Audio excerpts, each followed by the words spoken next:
Kita buka Kisah pasal yang ke-8. Sebentar lagi. Kisah pasal 8 ayat 4 sampai dengan ayat yang ke-25.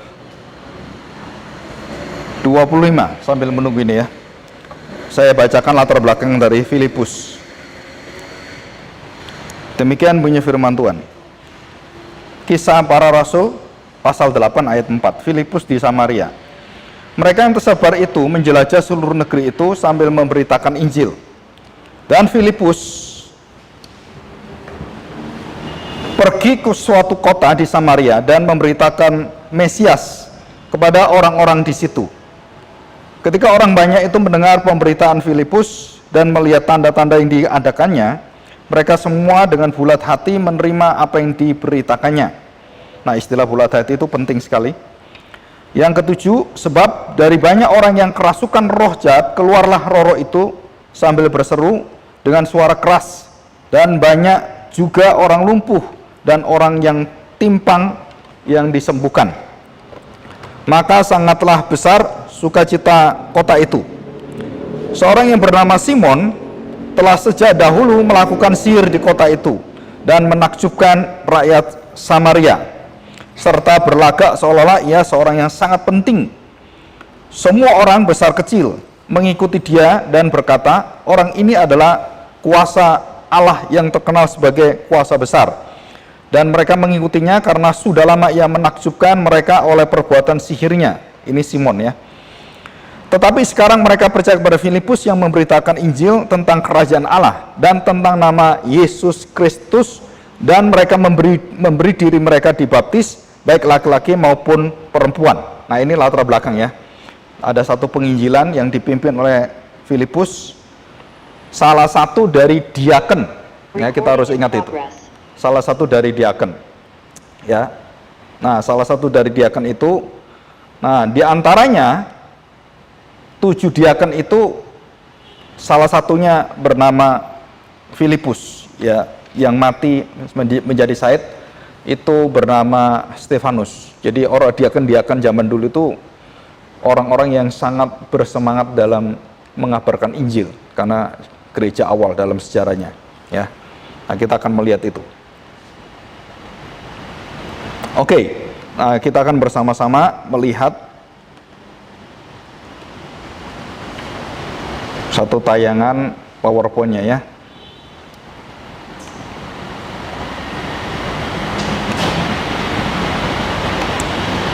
Nah, Injil Yesus Kristus dan kisah karya Roh Kudus dalam pengutusan para rasul.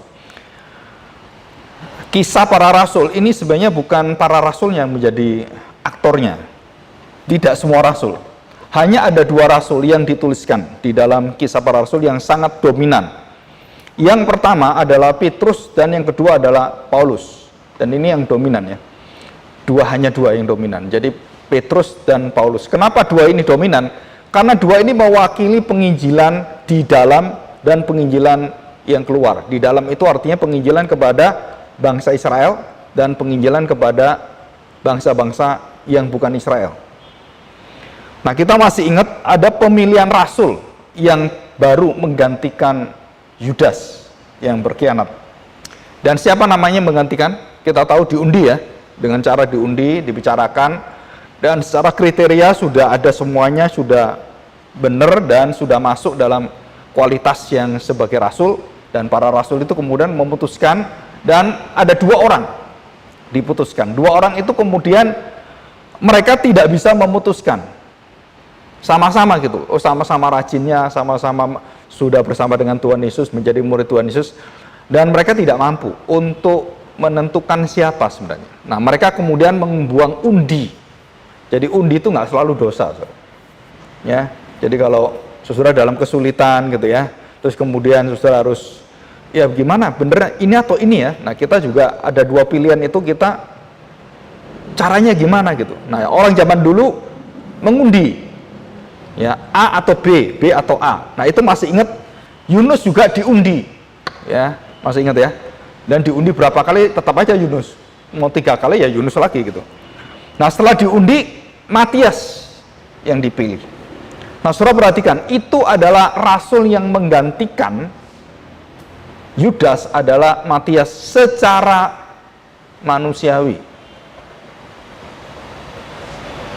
Secara cara manusia, dan Tuhan tidak melarang Matias menggantikan Yudas. Karena memang tidak ada larangannya. Tetapi Tuhan sudah memilih rasul yang sudah direncanakan dia dan yang menggantikan Yudas. Siapa, Sir? Paulus.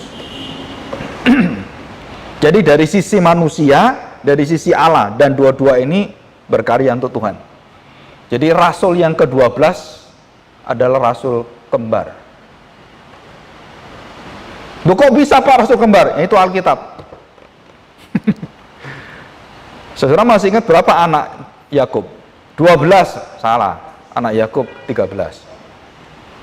Satunya perempuan, namanya Dina. Ya kan? Jadi kalau dilihat dari sejarah latar belakang, nggak masalah. Kenapa nggak masalah? Karena anak Yakub 13, bukan 12. Jadi kalau ketambah satu Rasul Paulus, oke-oke saja gitu. Nah, saudara, banyak orang mengatakan bahwa Rasul Paulus lah yang dikatakan yang berkedudukan untuk mengganti 12 rasul di surga, bukan Matias. Dan saya percaya itu betul.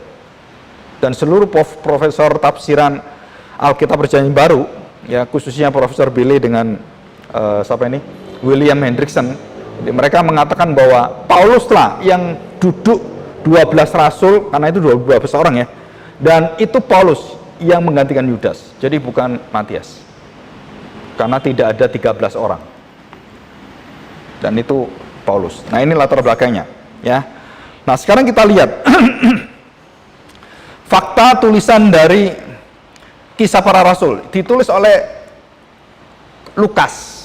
Boleh dikatakan Lukas itu dokter, penginjil, penulis sejarah, historian, dan juga dia seorang yang sangat teliti, detail, dan dia satu-satunya menuliskan banyak kota-kota yang ada di zaman itu, karena perjalanannya dari kota ke kota, kota ke kota.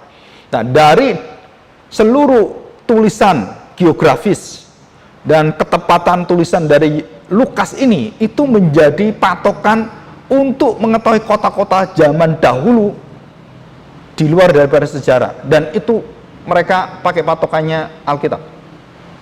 Saudara harus tahu ini. Jadi untuk mengecek jalur Gaza itu apa, kota Gaza itu apa, terus jalur yang ada di dalam zaman dulu itu apa, nah mereka kembali ke Alkitab semua. Karena kita tahu bahwa Alkitab tidak ada salahnya, termasuk menuliskan arkeologi dan semua angka-angka itu tidak ada salahnya. Walaupun ada beberapa pengajar mengatakan bahwa itu bisa salah spell, bisa salah tulis. Dikatakan bahwa tidak ada salah. PLPB itu tidak ada salahnya. Kecuali dalam penerjemahan mungkin bisa salah. Tapi aslinya, awalnya tidak mungkin, karena itu adalah firman Allah, yaitu. Nah, saudara, apa yang menakjubkan beberapa fakta itu? Saudara, Injil Lukas adalah Injil yang fokus temanya. Kalau Injil tadi, Injil Lukas, fokus temanya bagaimana Yesus hidup dari lahir sampai dia mati. Nah, sekarang bagaimana setelah dia bangkit dan Tuhan Yesus hidup, melahirkan gereja, menciptakan gereja yang baru, menciptakan Israel, tanda petik, yang asli. Nah, itu Injil Lukas bersambung ke Kisah Para Rasul. Jadi penulisnya sama, kata-katanya banyak yang sama, dan semua tata bahasanya, cirinya sama semua. Jadi pelayanan, kuasa pelayanan, pekerjaan Kristus dan pekerjaan Injil Kerajaan Allah. Setelah dia naik ke surga dan dia memberikan kepada gereja hak untuk memberitakan nama dia. Jadi fokusnya ke nama dia. Nah, saudara, kita pelajari sedikit aja. Penulis terbanyak, terpanjang di dalam Alkitab adalah Musa. Ini menurut tulisan beberapa tafsiran ya, tafsiran yang ada, dan itu benar. Dan itu sudah dites dengan komputer dan semuanya. Ya, Musa menuliskan 125.139 kata dalam bahasa Ibrani. Jadi orang nomor satu penulis Alkitab yang paling banyak, paling panjang adalah Musa. Kedua, Esra. Nah, ini yang mengejutkan. Kenapa kok Esra? Kok bukan Yeremia gitu? Nah, Yeremia tidak. Yeremia itu keempat, ya 35.000, Esra 43.000 kata, Lukas 37.932 atau sekitar dibulatkan 38.000. Jadi Lukas nomor 3. Hampir 27%, hampir 30% Perjanjian Baru itu tulisan Lukas. Ya. Dan yang kedua itu baru Rasul Paulus. Ya, 32.000 kata. Nah, kenapa ini saya beritahukan? Karena saudara, ini fakta. Orang-orang yang akan mempengaruhi banyak tulisan-tulisan dalam Alkitab itu 5 orang ini. Musa, Esra, Lukas, Yeremia, Paulus. Yang mayor mereka tulis semua. Dan kalau kita sebut ini adalah orang kunci. Tapi kita jarang belajar Esra dan Yeremia. Yang terbanyak adalah Yesaya yang kita pelajari, karena banyak nubuatan-nubuatan Tuhan Yesus di kitab Yesaya, ya. Tetapi tulisan yang paling banyak itu adalah Musa, Esra, Lukas, Yeremia, dan Paulus. Dan juga nama-nama kota yang detail ada semua di situ. Bukan hanya nama kota, saudara. Perjalanan detail dari Rasul Paulus, perjalanan pertama, kedua, ketiga, itu detail ada semua. Dan bahkan ada yang menghitung milnya, kilometernya. 3 perjalanan Paulus. Yang pertama, dari pasal 13 itu sampai pasal 14 itu 1.200 mil. Bayangkan saudara, Rasul Paulus itu banyak jalan. Banyak jalan.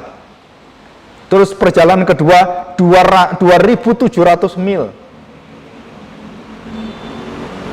Itu jalan loh. Banyak jalannya, nggak naik pesawat terbang. Terus 2.500 mil. Jadi total itu kira-kira ada berapa kira-kira? Hampir 7.000 mil berjalan. Perjalanan semuanya. Nah, saudara, ini satu kenyataan, dan bagaimana berputarnya di sini itu dihitung semua. Oh, ini kota ini ke sini berapa gitu ya. Ini bukan orang iseng loh, saudara. Ini bukan iseng. Ini adalah ketelitian. Jadi yang dibayangkan adalah Lukas waktu menuliskan dari kota ke kota, dia kok tahu semua, dia kok tahu, dan dia kok memahami seluruh daripada perjalanan itu. Jadi Lukas itu lebih hebat daripada Google Map. Ya, kenapa? Karena Google Map itu sudah ada penemuannya. Lukas itu enggak loh. Jadi dia termasuk orang yang mempunyai, mungkin otaknya itu diberi satu kekhususan oleh Tuhan, sehingga dia bisa tahu, nggak salah arahnya gitu loh. Ini ke timur, ke selatan, itu bener, nggak ada salahnya semua.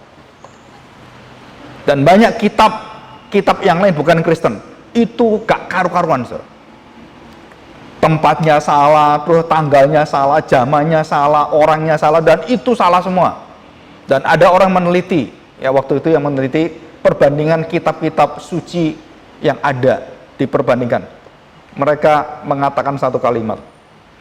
Ini orang ateis dan akhirnya jadi orang Kristen. Dia seorang arkeolog dan dia mengatakan satu kalimat, hanya Alkitab begitu tepat dan tak terbantahkan seluruhnya, baik PL atau PB, semua dibuktikan dari arkeologi semua, dan tidak ada satu kesalahan pun. Semua kitab yang lain dibuktikan, ini nggak cocok, ini salah, oh nama keturunan apa, dan hanya Alkitab yang tepat. Oke, nah kita akan belajar. Kisah Para Rasul ini sebenarnya pusat beritanya dan kekuatan pelayanan gereja itu apa sebenarnya? Nah, saudara, kita sudah mengingat bahwa fondasi gereja adalah Kristus, dan kepala gereja ada Kristus, dan gereja dibangun dalam tubuh Kristus. Jadi semuanya itu Kristus. Jadi apa yang dilakukan para rasul ini ujung-ujungnya adalah memegahkan dan menghadirkan Kristus yang menguasai seluruh bangsa dan segala sesuatu yang ada, dari pemerintahan sampai dunia yang terlihat dan tak terlihat. Jadi saudara-saudara jangan takut sebenarnya menjadi orang Kristen, apalagi saudara khawatir dengan hal kecil. Itu sebenarnya kita harus belajar kepada Tuhan. Oke, ayat 26. Kisah 8 ayat 26. Nah, surah ini ada beberapa memberitakan Injil Yesus Kristus, itu ada pemberitaan Injil ya. Itu dicatat sekitar ada 8 tentang pemberitaan Injil. Jadi kisah 5, kisah 8, 11, 14, 15, 16, 17, 20, 21. Nah, saya tidak bahas satu persatu. Saya bahas yang kisah 8. Ya, ayat yang ke-26. Sida-sida dari tanah Ethiopia. Kemudian berkatalah seorang malaikat Tuhan kepada Filipus, katanya, bangunlah dan berangkatlah ke sebelah selatan. Ya, ke sebelah selatan. Nah, perhatikan saudara. Selatan pun itu ditulis oleh Lukas, saudara. Kalau yang lain nggak, arah-arahnya nggak ditulis, tapi khususnya Lukas ini menuliskan detail. Menurut jalan yang turun, nah yang turun dari Yerusalem ke Gaza, jalan itu jalan yang sunyi. Setelah itu jalan yang berbatu-batu dan jalan yang kering kerontang dan padang gurun. Saya mengabarkan Injil ke kota-kota, banyak orangnya, betul kan? Wah, inilah penginjilan. Nah, saya berada di sini penginjilan. Malaikat Tuhan beritahu Filipus, Filipus, kamu jangan ke sana. Kamu ke padang gurun. Di perjalanan, saya katakan sebelah selatan, jalan turun dari Yerusalem ke Gaza. Dan dia disuruh ke Gaza, bukan ke Yerusalem. Nah, kita tadi lihat Filipus menuju Yerusalem. Dan Roh Kudus mengatakan balik ke jalurnya Gaza. Dan kita lihat bagaimana kisah Roh Kudus sebenarnya, bukan kisah para rasul. Betul ya? Kan ini kisahnya Roh Kudus memimpin gereja para rasul, Filipus semua dipimpin. Dan banyak yang salah. Dan akhirnya dikembalikan oleh Roh Kudus, termasuk Paulus. Paulus bisa salah, penginjilan. Arahnya bisa salah, juga tujuannya bisa salah. Tapi Roh Kudus akhirnya kembalikan. Nah, saudara perhatikan. Jadi bangunlah dan berangkatlah ke sebelah selatan menurut jalan yang turun dari Yerusalem ke Gaza. Jalan itu jalan yang sunyi. Saya pernah mendengar satu hamba Tuhan, pendeta mengatakan, kita kalau ngabarkan Injil itu yang banyak orangnya. Alkitab mengatakan jalan yang sunyi, nggak ada orangnya. Loh, yang benar mana, Pak? Dua-dua benar. Kamu dipimpin Tuhan kemana? Jadi jangan salahkan satu dua. Enggak. Kalau kamu dipimpin di jalan sunyi di padang gurun, kamu jalan ke sana. Keluarlah kamu dari perbudakan. Keluar kemana? Padang gurun. Nggak mau. Nggak ada yang ada padang gurun. Nggak ada jalan lain. Bukan masalah padang gurunnya, masalahnya adalah kamu bersama siapa. Betul ya? Orang-orang zaman sekarang ini selalu kalau berpacaran itu mau megah-megahan. Kalau zaman dulu pacaran itu asal bersama kamu, makan apapun saya mau, gitu kan? Zaman sekarang nggak bisa. Kita harus tempatnya di mana, baru kita gengsinya itu gede. Itu zaman sekarang, zaman dulu beda. Maka iri zaman dulu kalau pacaran, ya. Ya sekarang harusnya lebih kayak dulu harusnya gitu ya. Sekarang ini flexingnya banyak, ya. Cara-cara gembar-gembor gitu banyak sekali. Oke, 27. Lalu berangkatlah Filipus adalah seorang Ethiopia, seorang sida-sida pembesar, pejabat besar, setipe, selevel dengan Perdana Menteri. Dan dia juga dikatakan jabatannya jabatan Ibu Sri Mulyani. Ya, kenapa? Ini kita baca nanti ya. Seorang sida-sida pembesar dan kepala perbendaraan Sri Kandake, ratu. Sri itu ratu, saudara. Sri rezeki. Ratu dari Ethiopia, dari selatan. Dan ini berhubungan dengan Ratu Sheba. Dan kita masih ingat, Salomo didatangi Ratu Sheba. Dan ratu itu kembali ke tanahnya dan kagum dengan Salomo. Dan kagum bukan hanya dengan Salomo, dengan Yahweh. Dan termasuk orang Majus dari tanah ini. Semua berkaitan semua. Dan itulah keajaibannya penginjilan. Jangan kamu sok berkata, wah ini saya bisa ngabarkan Injil di sini. Oh Tuhan sudah siapkan ribuan tahun sebelum kamu datang, sudah ada penginjil ke sana. Jangan sok kamu. Orang Majus datang mencari Tuhan Yesus. Sebelumnya sudah ada itu Ratu Sheba yang mengenal Salomo, yang mendengar berita Mesias dari Salomo. Ditanam dalam hatinya, diberitakan di sana. Benih-benihnya ada semua. Cuman kita aja nggak tahu. Atau mungkin ya kurang pengetahuan juga. Jadi seluruh apa yang di Alkitab itu Tuhan bekerja dengan luar biasa, kita nggak tahu, saudara. Ya, keajabannya luar biasa. Dan ini tanah Samaria. Nah, perhatikan, pembesaran kepala perbendaharaan Sri Kandake, ratu negeri Ethiopia yang pergi ke Yerusalem untuk beribadah. Jadi dia sudah, perhatikan, ini sebentar saya carinya ini. Jadi Sida-Sida ini adalah seorang pemeluk agama Yahudi, dan dia bukan orang Yahudi, tapi dia orang-orang Yahudi yang tersebar. Dan mungkin dia kawin dengan orang Yahudi, kita nggak tahu. Campur. Tapi dia jelas dikatakan ke Yerusalem untuk beribadah. Ke Yerusalem untuk beribadah. Biasanya tahun-tahun kayak kita kan ibadah haji gitu kan. Nah baru ke Yerusalem, ke Mekah gitu kan. Nah ini sama, ke Yerusalem. Jadi dia adalah seorang Afrika, rambutnya keriting, kulitnya hitam, ya kan? Bukan orang Israel, tapi percaya Yahweh. Nah, saudara, ini benih sama. Dan ini benih dari siapa? Dari Adam yang sudah dijanjikan kepada Abraham dan akhirnya terbuka untuk semua bangsa. Jadi bukan hanya setelah Tuhan Yesus baru untuk segala bangsa. Bukan hanya itu. Sudah ada janji-janji Tuhan. Saudara masih ingat bangsa Israel yang diusir dan kemudian dia keluar dari perbudakan. Itu banyak yang bersama dengan bangsa Israel, itu orang-orang Mesir dan dari bangsa-bangsa lain. Campur bersama dengan mereka.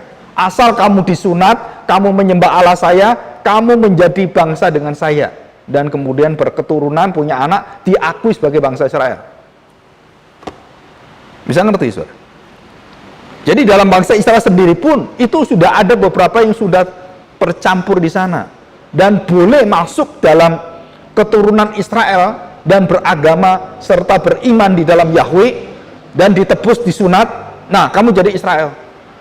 Bukan karena daging, tapi karena diterima secara ritual. Dan itu ada. Ya. Dan 2 kali suara dari surga kemudian memimpin Filipus. Suara yang pertama malaikat, dikatakan ya, malaikat Tuhan, dan suara kedua ayat 28. Ya. Saya bacakan, dan 29. Sekarang orang itu sedang dalam perjalanan pulang dan duduk dalam keretanya sambil membaca kitab Nabi Yesaya. 29. Lalu kata Roh kepada Filipus, pergilah ke situ dan dekatilah kereta itu. Pekerjaan malaikat Tuhan dan pekerjaan Roh Allah itu bedanya apa? Malaikat Tuhan memimpin Filipus menuju kepada tempat di mana Tuhan inginkan, itulah perjalanan misinya. Tetapi secara tepat Roh Kudus memimpin kepada orang dan beritanya apa yang disampaikan, itu Roh Kudus, bukan malaikat. Dan itu bedanya. Jadi malaikat lebih arah kepada perjalanannya dan bagaimana dia harus ke sana, dan itu malaikat. Tapi isi beritanya dan bagaimana ketemu orangnya dan bagaimana ditentukan secara pribadi, secara khusus, nah itu Roh Kudus. Jadi penginjilan itu ada 2 macam. Penginjilan yang dibawa pengetahuan kita dengan suara malaikat, di mana kita berada di tempat ini, dan penginjilan secara khusus pribadi, lepas pribadi, itu Roh Allah. Dan saudara-saudara harus berdoa minta Roh Allah supaya saudara diberi kemampuan melihat orang per orang siapa yang kamu injili. Tapi kita nggak pernah doa seperti itu. Jadi secara tepat Roh Kudus membawa orang itu datang kepada kamu. Tiba-tiba datang dan kemudian pergi dan setelah itu nggak ada kabarnya. Cuman sekali aja seumur hidupmu. Dan saya berkali-kali ketemu orang seperti itu. Saya nggak tahu benihnya itu tumbuh nggak. Yang saya tahu firman Tuhan tidak pernah gagal. Saya pernah ketemu orang mana ini, Denmark, ya, masih muda. Wah, cita-citanya luar biasa. Ketemu orang Perancis yang kemudian membangun tenaga uap, tenaga apa ini, gunung ini supaya jadi listrik.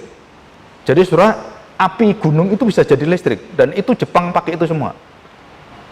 Jadi bisa gratis kita, ya kan? Semakin banyak gunung Indonesia, listriknya semakin banyak. Dan sudah jadi tiga, tapi nggak pernah dipakai katanya. Dia sampai heran. Aneh nih pemerintah Indonesia, sudah jadi nggak dipakai. Kalau kepake PLN nggak laku. Saya nggak tahu, katanya dia heran dia. Terus bangun segitu tuh untuk apa katanya? Nah, dia cuma tugas aja, cuma heran kenapa nggak dipakai. Dia datang tahun kemudian, loh kok masih nggak dipakai? Nah, itu urusannya dengan kebijakan di dalam negeri, ya. Nah, itu saya tahu. Nah, waktu saya bertemu orang-orang seperti ini, kesempatan memberitahukan, saya tanya tujuan hidupnya dia apa semuanya. Terus saya perkenalkan tentang, kamu kenal nggak who is Jesus? Oh, I know. Anak muda langsung kan, I know, but I don't care. Kaget saya, saudara. I know, but I don't care. Loh, kamu, are you Christian? Yes. Kenapa kamu kok don't care, katanya? Dan dia mengatakan, your Yesus tidak ada urusannya dengan saya.